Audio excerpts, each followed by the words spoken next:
சிவாச்சாரியார் பாகம் 5 அத்தியாயம் 14. அந்த சிவாச்சாரியார்கள் எழுந்தார்கள்.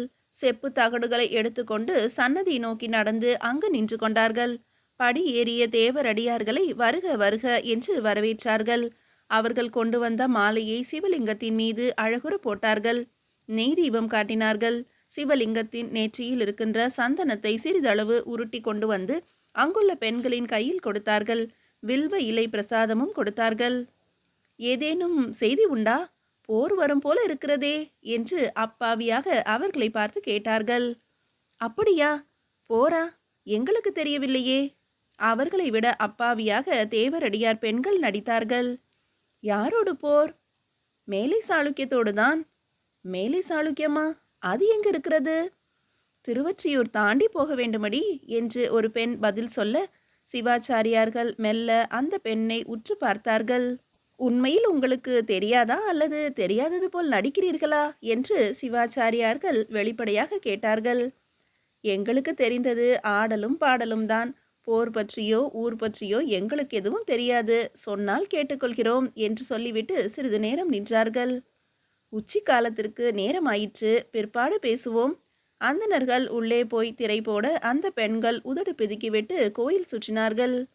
என்னடி, போர் வருமா? வரும் வரும் என்ன, வந்தே விட்டது. அப்படியா சொல்கிறாய்? போர் என்றால் உபசேனாதிபதிகளும் சேனாதிபதிகளும் மும்முரமாக ஈடுபடுவார்களே. ஆமாம், நம்முடைய ஆடல் பாடலுக்கு அதிகம் ஈடுபாடு காட்ட மாட்டார்கள். ஈடுபாடு காட்டுவதா? அருகே கூட வரமாட்டார்களடி. போர் பற்றிய சிந்தனையிலேயே இருப்பார்கள். அப்படி மீறி வருபவர்களை கண்டிப்பார்கள். அப்படியா? பிறகு நாம் என்ன செய்வது? நாம் மெல்ல வணிகர் பக்கம் திரும்பிவிட வேண்டும். வணிகர்களை கண்டால் மிக மரியாதையாக நடந்து கொள்ள வேண்டும். இப்பொழுது போர் வீரர்களைத்தான் நாம் அதிகம் கொண்டாடுகிறோம். வணிகர்கள் தங்கள் வீடுகளுக்கு நடனமாட அழைத்தால் பிற்பாடு வருகிறோம் என்று சொல்லிவிடுகிறோம், அல்லது பேசாமல் போய்விடுகிறோம். இனி அப்படி இருக்கக்கூடாது. வலிய போய் வணிகர்களிடம் சிநேகம் வைத்து கொள்ள வேண்டும். எதற்காகவடி வணிகர்களிடம் சிநேகம்? காசு காசு வேண்டாமா?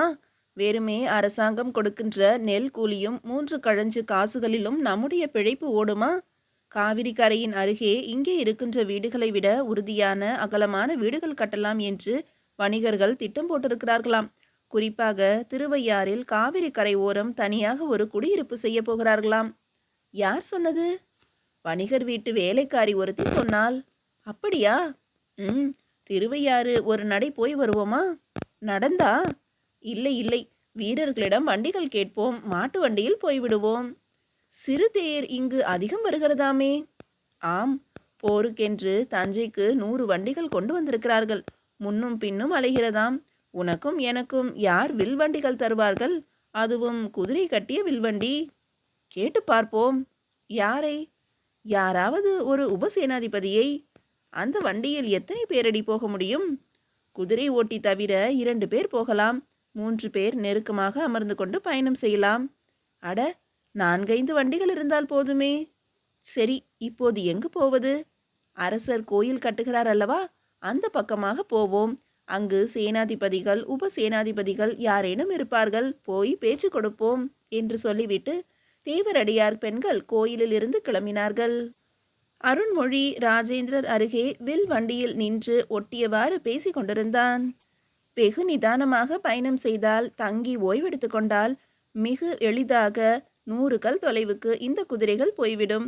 சோழ தேசத்தின் விளிம்பு வரை பாதைகள் சரியாக இருக்கின்றன. எல்லா கிராம மக்களையும் பாதைகளை சீர் செய்ய சொல்லியிருக்கிறோம். காடுகளால் ஆன பகுதிகளை கூட ஆட்களை அனுப்பி சரி செய்திருக்கிறார்கள்.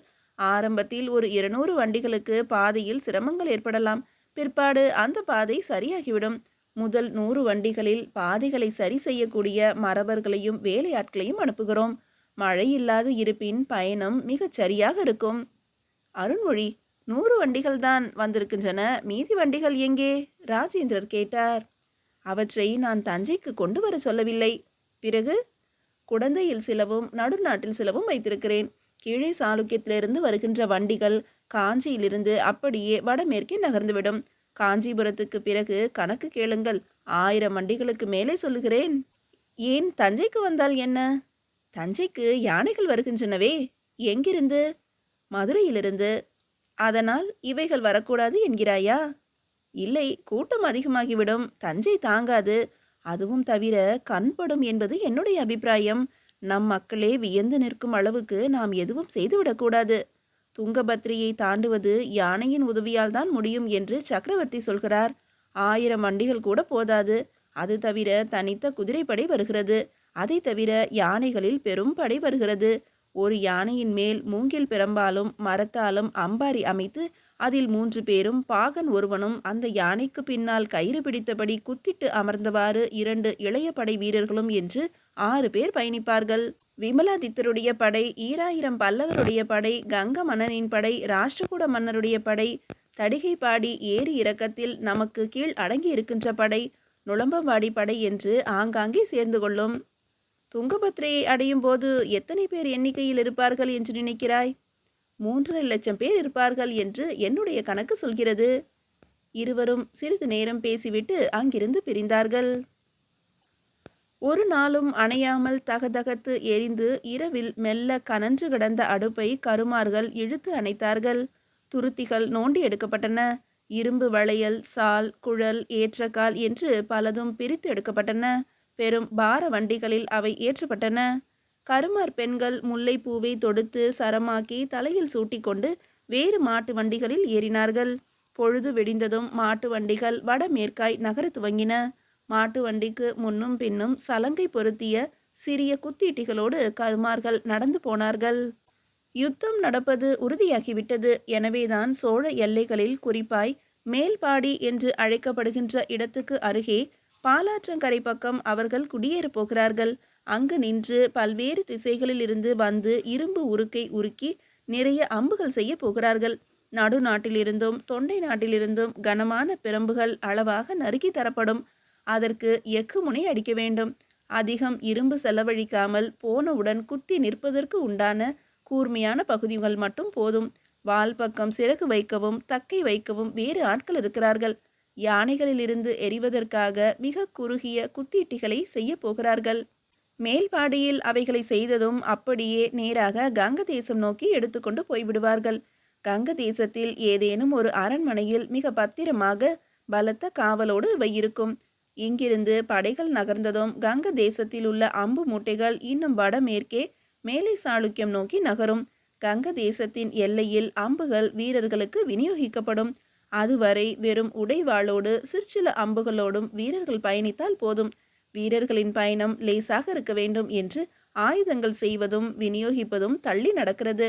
முன்பெல்லாம் சகல ஆயுதங்களையும் வீரர்கள் கழுதை போல சுமந்து போவார்கள். இப்போது அப்படி இல்லை. போர் நடக்கின்ற இடத்தில் அவர்களுக்கு ஆயுதங்கள் தரப்படும். இது அற்புதமான யுக்தி. இது ராஜேந்திரரின் யுக்தி என்று சொல்கிறார்கள். இளவரசர் இந்த முறை மனம் வைத்து கருமார்கள் கேட்ட சலுகைகளை கொடுத்தால் மொத்த வாழ்க்கையும் திசை மாறி போய்விடும். இதை வெகு நிச்சயம் ராஜேந்திரர் செய்வார் என்று கருமார்களுக்கும் தோன்றியது. இந்த மாட்டு வண்டிகளுக்கும் இப்படி குடிபெயர்தலுக்கும் முன்பணமும் ராஜேந்திரர் கொடுத்ததாக சொன்னார்கள். எங்களுடைய இடங்களை விட்டு போகிறோம் ஐயா என்று கருமார்கள் சொன்னபோது, மொத்த சோழ தேசமும் உங்களுடையதப்பா. சக்கரவர்த்தியுடைய இடத்தை தவிர வேறு எதை கேட்டாலும் உனக்கு கொடுப்பதற்கு ராஜேந்திரர் தயாராக இருக்கிறார் என்று அவர்களுக்கு சொல்லப்பட்டது. திடீரென்று நடந்த இந்த குடிபெயர்ப்பை தஞ்சை பரபரப்பாக பேசிற்று. கருமார்களை எதுவரை அழைத்து போவாய் ராஜேந்திரா? சேனாதிபதியான கிருஷ்ணன் ராமன் கேட்டார். மேலை சாளுக்கியம் வரை. ஏன், என்ன அவசியம்? யுத்தம் முடிந்த பிறகு அங்கிருந்து வேலும் வாளும் கேடயங்களும் இரும்பு சாமான்களும் இங்கே கொண்டு வந்துவிட வேண்டும். எதற்கு?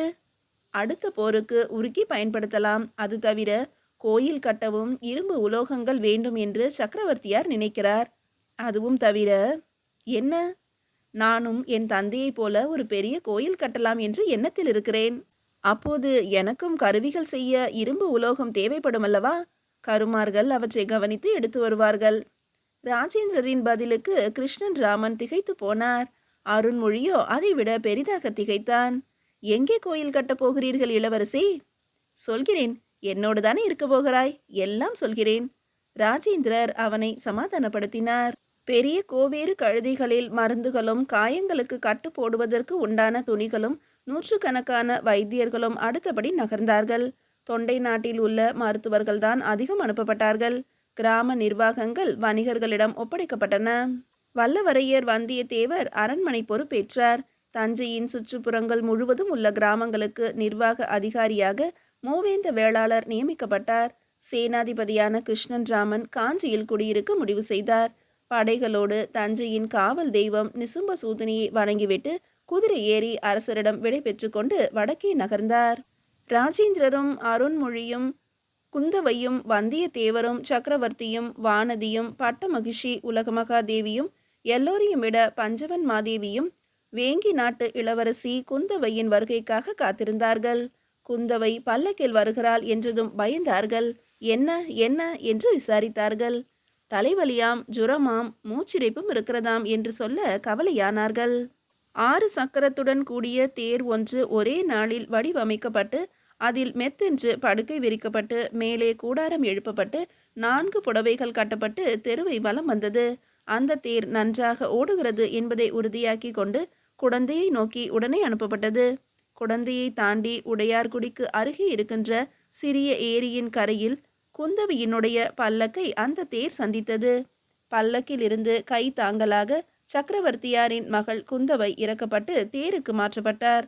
தேர் திரும்பி தஞ்சையை நோக்கி விரைந்தது. 6 நாழிகையில் தஞ்சையை அடைந்தது. ஜனங்கள் ஆவலாக தேரை பார்த்தார்கள். தேரை சுற்றி இருக்கின்ற குதிரை வீரர்கள் மக்களை நெருங்க ஒட்டாது விரட்டினார்கள். தேர் அரண்மனைக்குள் போயிற்று. அரசரின் மாளிகையின் முன்பு நின்றது. அரசரும் வானதியும் பட்டமகிஷியும் பஞ்சவன் மாதேவியும் படிகளில் நின்று கவலையோடு தேரை பார்த்தார்கள். குந்தவை கீழிறங்கி தள்ளாடி நடந்தாள். தொலைவிலிருந்து தன் தகப்பனை பார்த்து 2 கைகளையும் விரித்தாள். தடுமாறி ஓடி வந்தாள். சக்கரவர்த்தியார் கீழிறங்கினார். பஞ்சவன் மாதேவி குந்தவையை இருக்க தழுவி கொண்டாள். மெல்ல அணைத்து கொண்டாள். சக்கரவர்த்தியார் குந்தவையின் முகத்தை கையில் ஏந்தி கொண்டு கவலையோடு பார்த்தார். தாதிகளும் போர் வீரர்களும் சேவகர்களும் இந்த காட்சியை பார்த்து மனமுருகி நின்றார்கள். சக்கரவர்த்தி சட்டென்று குந்தவையை வாரிக்கொண்டார். 2 கைகளாலும் எடுத்து படியேறி அரண்மனைக்குள் நுழைந்தார். அரண்மனை கதவுகள் படீரென்று சாத்தப்பட்டன. மீதியை அடுத்த அத்தியாயத்தில் காணலாம்.